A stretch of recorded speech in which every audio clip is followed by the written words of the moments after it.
Assalamualaikum warahmatullahi wabarakatuh. Saya sedang bersama dengan senior saya, kakak kelas saya di Mesir, Al-Mukarram, Ustadz Dr. Damanhur Abbas. Nikmati kajian-kajian tausiah beliau yang bergizi, berkualitas di channel Ustadz Damanhur Abbas. Jangan lupa tonton, subscribe, like, share, and comment. Assalamualaikum warahmatullahi wabarakatuh.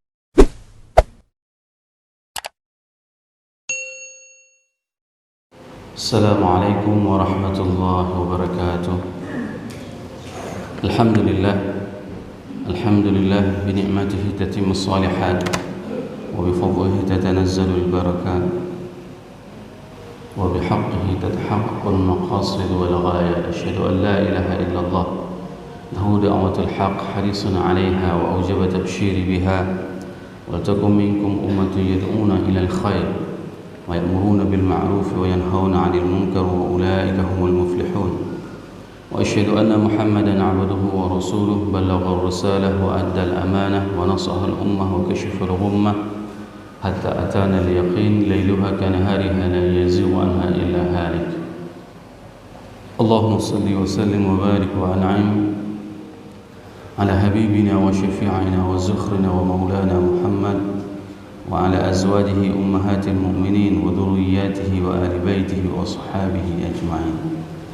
رب اشرح لي صدري ويسر لي أمري واحلل عقدة من لساني يفقهوا قولي. أما بعد.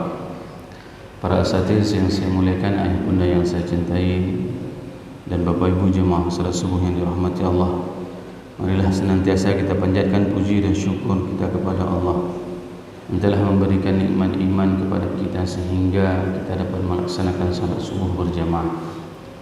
Salawat dan salam mari sama-sama kita panjatkan kepada junjungan kita Nabi besar Muhammad SAW yang telah mengajarkan segala aspek kepada kita. Khususnya Rasulullah SAW mengajarkan kepada kita untuk tidak tidur pada saat subuh hari. Kendati anak-anak kita ini merupakan hal yang terberat di dalam menempuh proses pembelajaran, khususnya para santri. Subuh itu adalah waktu yang paling enak untuk tidur, apalagi pada saat mendengarkan ceramah subuh, mereka akan sambung kembali tidurnya. Tapi inilah proses yang memang harus dibiasakan, merubah kebiasaan, dididik kalian dari mulai dini agar terbiasa untuk terbelalak matanya di subuh hari. Kenapa? Dikarenakan Rasul sendiri yang mengingatkan kepada kita, Rasul sendiri yang memanjatkan doanya kepada Allah. Allahumma barik li ummati fi bukuriha.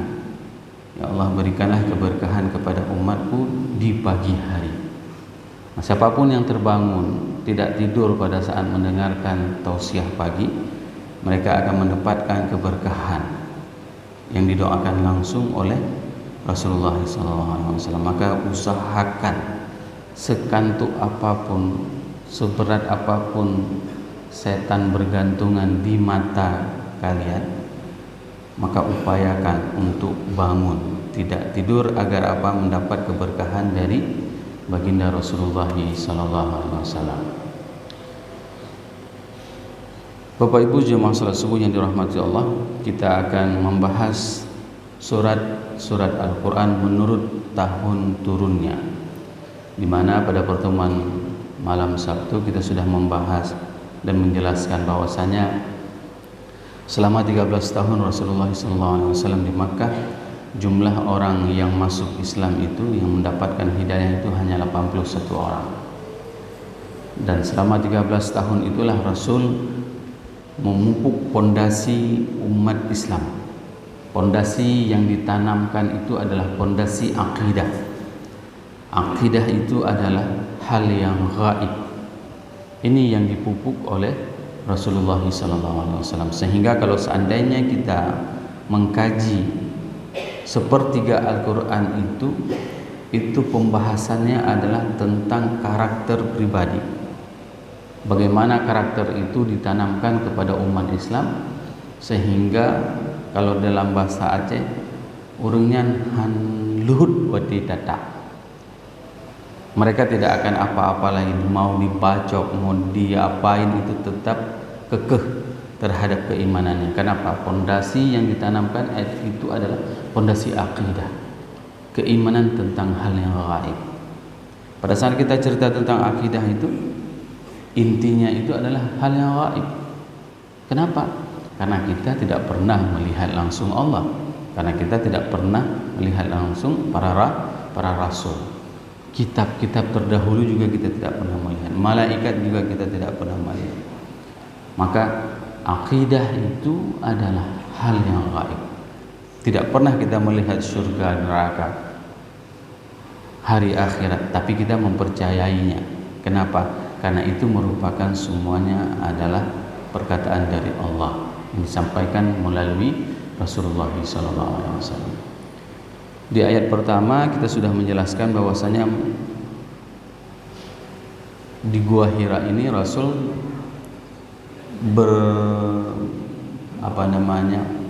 berkhalwah selama 3 tahun di bulan Ramadan, melihat suasana hiruk pikuk kemaksiatan kota Mekah. Dari Gua Hira itu nampak jelas. Makanya adik-adik nanti kalau seandainya punya rezeki, naik ke atas Gua Hira, khususnya di malam hari naiknya, karena nggak panas, akan melihat nanti bagaimana suasana kota Mekah. Rasul beliau berkhalwah di sana di bulan Ramadan selama 3 tahun, memikirkan bagaimana kondisi kemaksiatan di kota Mekah. Nah, di tahun ketiga itulah Rasul mendapatkan wahyu, di mana datang malaikat Jibril dengan turunnya wahyu yang berbunyi a'udzubillahi minasyaitonirrajim, bismillahirrahmanirrahim, iqra' bismi rabbikal ladzi khalaq, khalaqal insana min 'alaq, iqra' wa rabbukal akram, alladzi 'allama bil qalam, 'allamal insana ma lam ya'lam. Ini merupakan momentum terbesar dalam sejarah peradaban manusia, karena Allah memilih baginda Rasulullah SAW sebagai Rasul. Menunjukkan apa?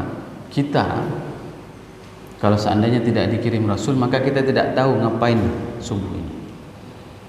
Ada orang yang begitu terbangun subuh langsung dia pergi ke kebun, dan itu terjadi. Pada saat saya berada di perbatasan di Lauser, kita buatlah tausiah seperti ini. Jamaahnya tidak ramai, hanya 5 orang. Pada saat kita tausiah seperti ini, dia gelisah dan dia sangat tertarik dengan materi yang kita sampaikan. Sehingga begitu selesai ceramah, apa yang ditanyakan kepada kita, Ustadz, boleh enggak kita salat subuh 1 jam lebih cepat? Coba bayangkan, mereka tidak tahu pemahaman kapan waktu salat. Kenapa saya tanya? Kenapa bang? Karena kita bisa ke kebun lebih cepat lagi. Mereka berasumsi bahwasanya salat itu boleh suka hati mereka. Jangan sampai mereka ke kebun terlambat, maka kalau seandainya salat subuh jam 5, mereka kepingin salat subuhnya jam 4. Enggak bisa, Pak. Itu adalah aturan. Waktu itu sudah ditetapkan. Dan inilah yang dinamakan dengan pengorbanan. Nah, inilah hikmahnya pada saat kita lahir dalam keadaan Islam seperti ini, dikirim baginda Rasulullah sebagai Rasul untuk memberikan petunjuk kepada kehidupan kita, sehingga tidak ada satupun yang tidak disampaikan oleh Rasulullah SAW tentang pedoman hidup ini. Nah, perintah di sini Allah menjelaskan bahwasanya iqra' bismi rabbikal ladzi khalaq, bacalah dengan nama Tuhanmu yang menciptakan. Kata-kata iqra' kita sudah jelaskan, membaca kitabul mastur, yaitu Al-Quran dan hadis, dan ini merupakan salah satu hal yang memang harus kita lakukan, khususnya bagi kita. Saya jelaskan juga, ada salah seorang teman di Banda Aceh, Dr. Nur Khalis, beliau spesialis jantung. Beliau terapi setiap pasien beliau itu adalah dengan membaca Quran. Sehingga salah satu pasien beliau yang pada saat itu sudah divonis tidak akan punya umur panjang setelah melakukan proses medis, alhamdulillah dia jalani semua anjuran-anjuran yang diberikan oleh dokter tersebut, meninggal pas lagi salat subuh seperti ini. Ini yang paling mahal. Tidak meninggal, mohon maaf misalnya sedang di tempat maksiat, tidak meninggal misalnya dalam hal yang tidak baik, Beliau meninggalnya pada saat setelah salat subuh ini, lagi duduk berzikir. Bahkan beliau mengatakan ada di antara pasien beliau yang menerapkan membaca Quran satu hari satu juz. Sehingga apa? Dulu dikatakan bahwasanya tidak ada umur panjang lagi. Setelah melakukan proses medis, maka sampai dengan hari ini beliau sehat. Memang umur semuanya sama Allah. Cuma kalau kita tidak mengikuti proses sesuai medis, maka kita harus siap mati tiba-tiba. Maka harus siap mati tiba-tiba. Ini yang beliau jelaskan. Dan apa yang harus kita baca? Pertama sekali adalah Kitabul Mastur. Kitabul Mastur itu adalah Al-Quran, hadis. Ini yang harus menjadi bacaan bagi kita. Tidak ada masalah pada saat kita membaca awal tidak paham, tapi lebih indah dan lebih baik pada saat kita membacanya dan paham. Seperti ayat yang dibacakan oleh imam. Ayat yang dibacakan oleh imam itu adalah bagaimana kondisi sebuah negara, di mana pada saat itu para rasul mengajak pada umatnya untuk berperang. Dan ayat tersebut kalau seandainya kita jelaskan hari ini, orang tidak akan menarik satupun. Kenapa? Karena keimanannya belum tertanam. Ayo kita ajak berperang hari ini. Ngapain berperang? Mati nanti kita. Lebih bagus kita duduk-duduk saja. Nah, hal-hal seperti itu harus kita lengkapi kehidupan kita. Awalnya kita membaca satu hari satu juz. Nah, berikutnya kita akan membaca satu lembar dengan maknanya yang kita pahami. Ini yang perlu kita tingkatkan. Kenapa? Setiap Quran itu mempunyai terapi tersendiri. Percayalah, saya yakin sekali kalau seandainya kita baca surat ini maka bisa terapi ini, surat ini bisa terapi ini, karena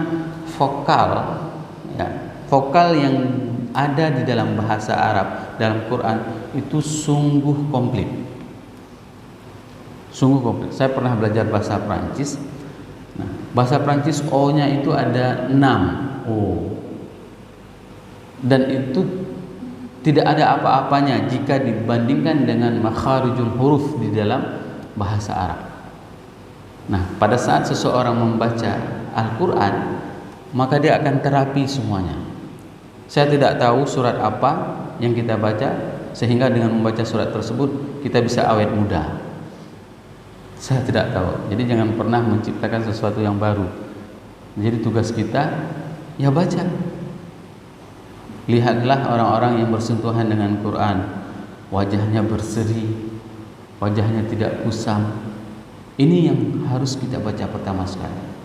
Nah, saya pernah menjelaskan waktu Rusia belum pecah, salah seorang teman dia di Uni Soviet waktu itu, kakeknya itu tidak paham Al-Quran, tapi setiap hari waktu itu di negara bagian itu mereka punya satu Quran dalam satu kampung. Tidak boleh ketahuan oleh pemerintah. Kalau ketahuan sama pemerintah, mereka akan ditangkap. Jadi caranya apa? Quran itu digilir dari satu rumah ke satu rumah. Dia dengarkan kakeknya. Cucunya ini belajar di Azhar, teman kita. Dia ceritakan, kakeknya setiap membaca Al-Quran, setiap satu ayat yang dia baca, ya, lalu dia mengatakan dengan bahasa Rusianya, Kalamullah, kalamun azim. Ya, perkataan Allah adalah perkataan yang spektakuler. Dia tidak tahu bahasa Arab apapun, tapi dia ungkapkan, dia nyatakan keyakinannya bahwasanya ini adalah kalam yang benar. Apa yang terjadi? Pada saat beliau meninggal, kakeknya meninggal, aroma itu sangat harum, sehingga orang semua bertanya-tanya, siapa yang pakai parfum? Siapa yang pakai parfum? Inilah, kendati beliau tidak paham, tapi beliau juga mendapatkan kemuliaan seperti itu. Mudah-mudahan kita sudah berusaha dulu pada saat kita masih muda, tidak seperti itu kehidupannya. Alhamdulillah Allah panjangkan umur kita sehingga kita bisa memperbaiki kualitas keimanan. Yang kedua yang harus dibaca itu adalah tentang mujtama. Kita membaca bagaimana karakter atau dibahasakan dengan antropologinya. Mujtama itu harus kita baca. Misalnya pada saat orang-orang di Arab, kita harus tahu bagaimana karakter orang-orang di Arab. Orang-orang di Arab, mereka apabila mereka sudah berdebat, ya, kejadian misalnya di Mesir, dimanapun, misalnya mereka bergaduh, bagaimana cara merelakannya, bagaimana cara memisahkannya? Kalau kita tidak pernah membaca antropologinya, karakter masyarakatnya, kita tidak akan pernah bisa menyelesaikan permasalahan mereka. Orang-orang Arab itu gampang sekali untuk mendamaikannya. Kalau mereka sudah saling tarik-tarik baju itu, udah tumbuk-tumbukan, caranya gampang sekali. Pegang aja jenggotnya dua-dua, lalu bilang, "Sallu ala nabi." Begitu kita pegang jenggotnya berdua, kita bilang sallu ala nabi, itu langsung cair. Berselawatlah kepada Rasulullah. Seperti itu. Udah, tadi mau berantem, udah mau tumbuk-tumbuk. Tapi begitu kita bilang seperti itu, langsung buyar. Dari mana kita tahu kalau seandainya kita tidak pernah membaca?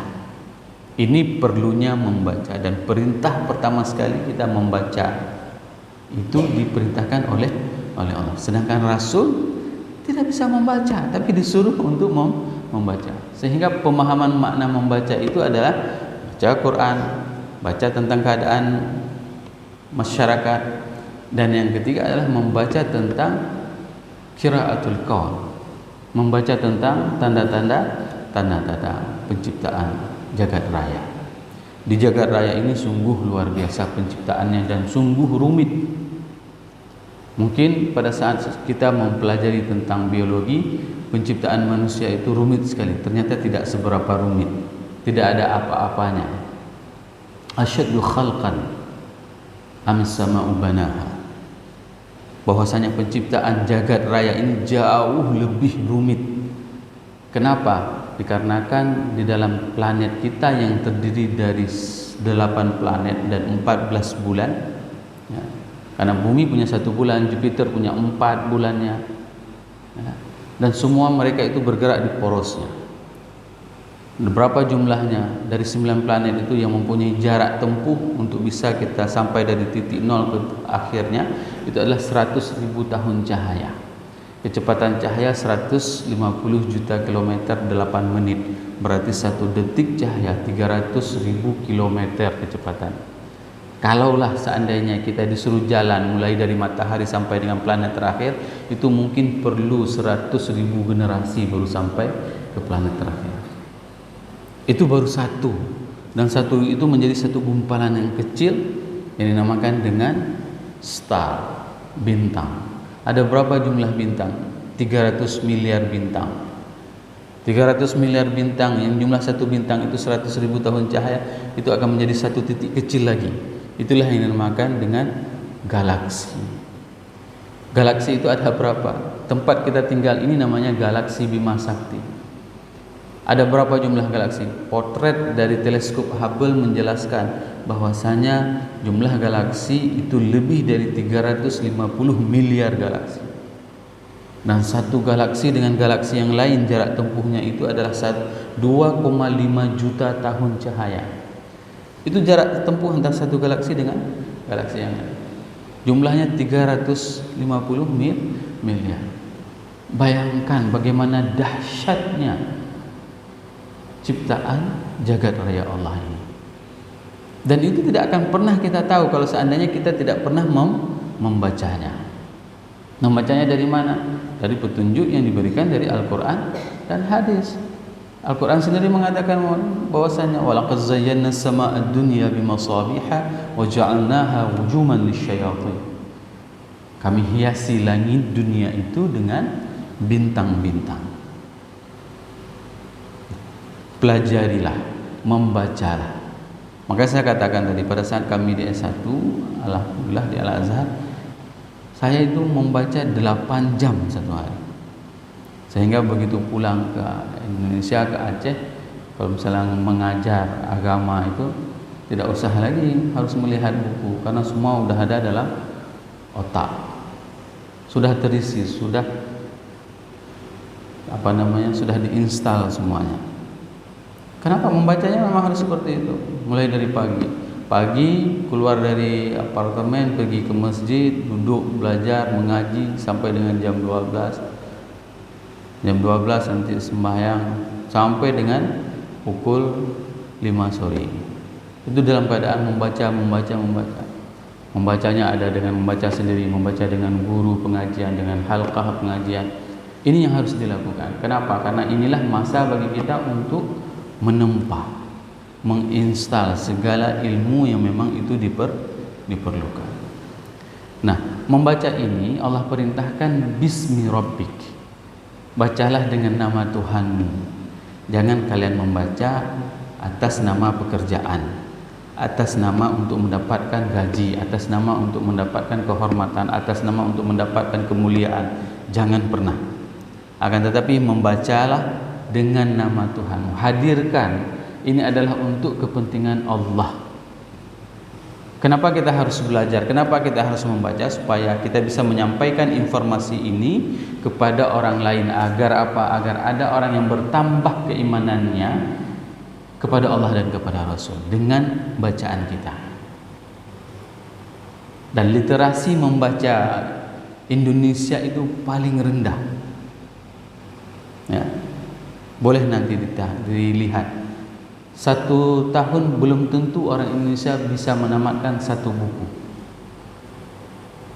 Nah, yang lebih mirisnya lagi mahasiswa. Sewaktu kita tanya, ada berapa jumlah buku yang dimiliki? Tidak ada satupun.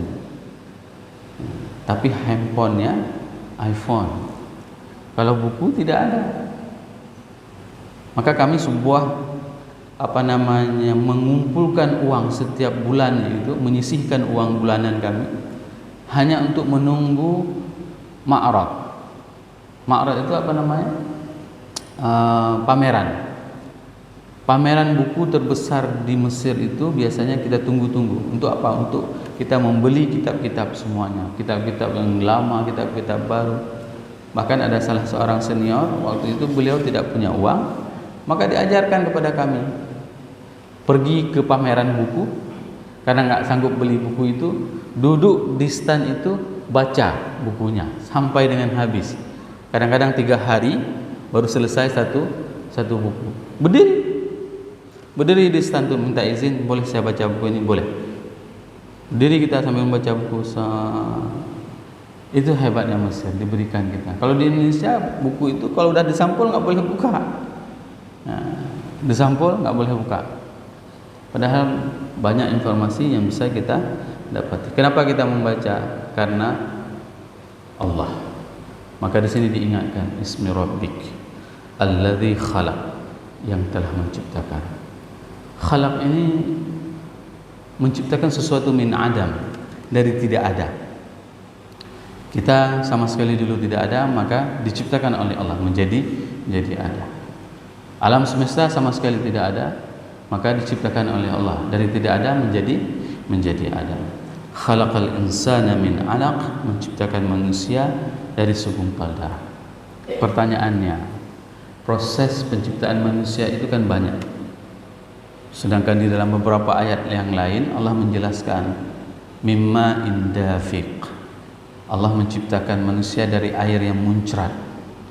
Dari air ini, dari air itu semuanya. Tapi kenapa di sini Allah menjelaskan bahwasanya khalaqal insana min 'alaq? Kenapa Allah menciptakan? Kenapa Allah menjelaskan penciptaan manusia dari segumpal darah? Karena proses ini merupakan proses yang terpenting. Pada saat dia sudah membentuk seperti segumpal darah tersebut, dari situlah dia akan menuju kepada proses berikutnya. Dan ini sudah bisa dilihat, apalagi dengan kecanggihan teknologi hari ini. Dan ini merupakan salah satu saintisnya Al-Quran. Di Eropa, di Amerika banyak orang yang beriman kepada Allah dengan ayat-ayat seperti ini. Pada saat kita menjelaskan bahwasannya Al-Quran itu saintis, di mana informasi tentang penciptaan manusia sudah disampaikan 14 abad yang lalu. Mana buktinya? Ini buktinya. Khalaqal insana min 'alaq, menciptakan manusia dari segumpal darah. Kira-kira Rasul punya alat apa pada saat itu sehingga bisa memberikan sebuah informasi kepada orang semuanya, manusia itu diciptakan dari segumpal darah? Apakah ada teleskop, endoskop, apapun kop namanya? Ya, asal jangan apa kop. Ya. yang bisa melihat dalam perut manusia? Tidak ada.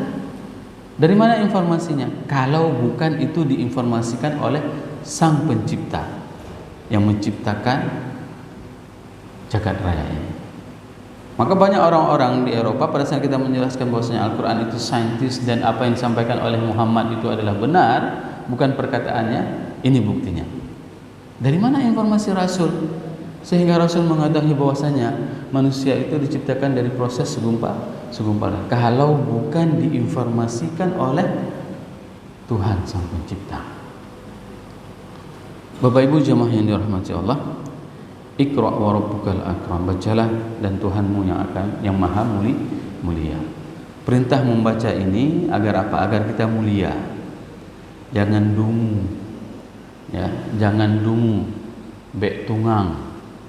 Kalau kita tidak pernah membaca, maka kita akan selalu dalam keadaan kesesatan.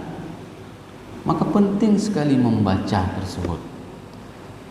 Sehingga apa? Pada saat kita membaca, Allah yang akan menjamin bahwasanya kita akan mulia. Jangan pernah khawatir tentang rezeki. Kenapa? Karena Allah sendiri yang akan memberikan rezeki kepada kita.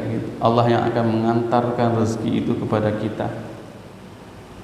Nah, pada saat manusia berada di dalam rahim ibunya, secongok apapun bunda kita, makan lontong, soto misalnya, bakso, pangsit, secongok apapun, siapa yang memfilterisasi makanan tersebut sehingga diantar makanan tersebut kepada janin? Kalau kita dalam kandungan itu sudah diantar rezeki oleh Allah, kenapa pada saat kita lahir kita tidak percaya bahwasanya kita akan diantar rezeki? Kenapa harus mencuri, menipu, berbohong untuk hanya mendapatkan sepiring nasi? Karena sekuat apapun manusia kalau makan, paling kuat dia makan 2 piring. Setelah itu nggak sanggup lagi banyak makan. Mau dibawa kemana? Harta yang hasil bohongin orang, mau dibawa kemana? Maka pada saat seseorang itu membaca, ya, karena itu akan dimuliakan oleh Allah. Belajar itu merupakan salah satu perbuatan yang dikategorikan dengan fisabilillah. Allazi 'allama bil qalam, yang mengajarkan manusia dengan pena. 'Allamal insana ma lam ya'lam, dan mengajarkan manusia apa yang tidak diketahuinya. Apa yang tidak diketahui? Siapa di antara kita yang begitu lahir ke dunia ini sudah tahu ini odol, ini Indomie misalnya seperti itu? Nggak ada. Semuanya kita itu diajari sama orang tua kita, terbata-bata, bahkan rebutan antara si bunda sama si ayah untuk mengajari anaknya agar nama mereka pertama sekali yang bisa disebutkan oleh anaknya. Saya melihat seperti itu, rebutan. Siapa Nina? Ayah, Abi. Diajarin seperti itu setiap hari, sehingga begitu dia tahu, panggilnya Abi misalnya, panggilnya ayah, panggilnya bunda, umi misalnya. Tidak ada satupun yang lahir ke dunia ini mengetahui informasi, mengetahui pengetahuan, tapi semuanya diajarin oleh Allah. Walaqad 'allamal adama asma'a kullaha thumma 'aradahum 'alal malaikati faqala anbi'uni bi asma'ikum. Allah mengajarkan Nabi Adam nama-nama semuanya. Nama-nama ini diajari. Ini namanya burung, ya. Kalau burung ada 7 namanya 7 bird, bukan burung hantu, ya. Burung 7, ya. Semua nama itu diajarin. Siapa yang mengajarinya? Adalah Allah. Siapa yang diajarin pertama? Nabi Adam. Sehingga timbullah nanti kesepakatan bersama. Ini yang dinamakan dengan sikat gigi, ini yang dinamakan dengan sapu, ini yang dinamakan dengan rumah. Nah, hari ini nama-nama tersebut diubah oleh manusia. Misalnya nama bagi seorang pelacur diubah menjadi PSK. Nama orang pencuri diubah menjadi koruptor, ya. memperbaiki hubungan kerjasama dengan orang-orang Yahudi. Bukan lagi kerjasama namanya, normalisasi. Diperhalus bahasanya agar manusia terkecoh. Ya. Hal-hal seperti inilah yang harus kita ajarkan, istilah-istilah yang memang harus kita ajarkan kepada generasi kita. Istilah Rasul itu adalah Baitul Maqdis. Ini yang jarang sekali disampaikan. Hari ini pada saat orang dibicarakan tentang konflik di Timur Tengah, khususnya di Palestina, tidak terbayang ada sebuah istilah yang memang itu diistilahkan oleh Rasulullah. Dalam Al-Quran ada yang dinamakan dengan istilah Al-Quds, Masjidil Aqsa. Itu jelas disebutkan. Rasul memberikan istilah Baitul Maqdis. Dan Baitul Maqdis itu bukanlah tempat masjid itu saja, tapi luasnya itu sangatlah luas. Sampai-sampai kalau misalnya dia ke daerah barat itu sampai ke Laut Tengah 13 mil. Kawasan itu adalah patok yang diberikan tandanya bukan oleh BPN Palestina, tapi patok itu diberikan oleh malaikat. Nah, sehingga hari ini coba pergi ke Mekah. Siapa yang taruh patok? Arafah, Mina, ya, Muzdalifah. Siapa yang taruh patok itu? BPN? Bukan.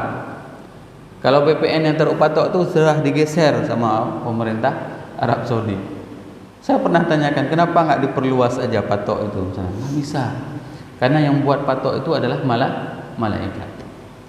Sama Baitul Maqdis juga seperti itu, yang buat patoknya itu adalah malaikat. Batasan Baitul Maqdis itu dibuat batasannya oleh malaikat, sehingga nggak boleh kita otak-atik, dan kedudukannya sama. Hadis dari Ibnu Umar bahwasanya hukum yang terjadi di Baitul Maqdis itu sama seperti hukum yang terjadi di Mekah dan di Madinah. Al-hudud, ya, yang terjadi di Baitul Maqdis itu perlakuannya sama seperti yang terjadi di Mekah dan Madinah. Oleh sebab itu maka kita doakan supaya Allah memberikan rezeki kepada kita semuanya.